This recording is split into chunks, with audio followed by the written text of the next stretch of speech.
係佛你都可以嚟手。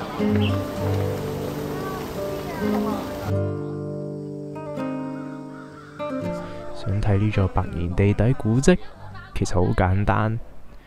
我哋由學校出發，行15分鐘到主教山山腳，跟住就嚟到最大嘅挑戰啦。我哋要爬300級樓梯。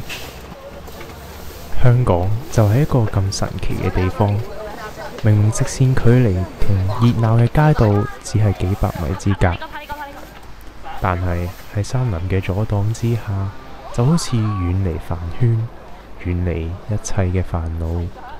經過300幾級嘅歷練，我哋個個都喘晒大氣。配水庫嘅入口裝咗場內人數嘅計算器，確保同一時間唔會有太多人喺配水庫入面。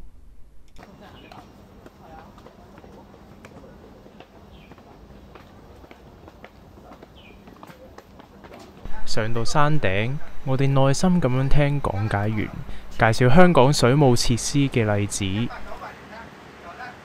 講解員講解咗興建配水庫嘅原因，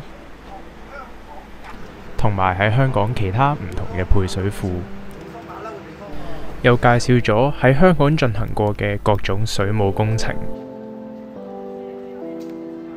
經過一輪嘅講解之後，我哋行落幾級樓梯，終於見到一直喺我哋腳下嘅地下世界。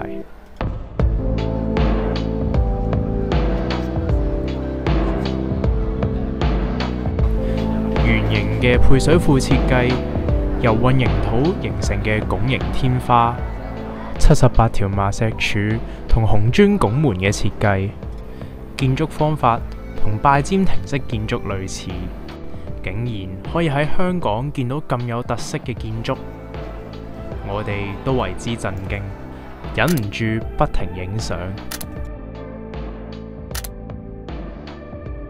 前深水埗配水庫喺1904年8月因為 Kowloon Waterworks 而啟用，再後1970年關閉，到2021年被列為香港歷史建築。配水庫未來應該點樣發展，令到佢可以融入我哋深水埗呢個社區呢？呢個問題實在值得深思。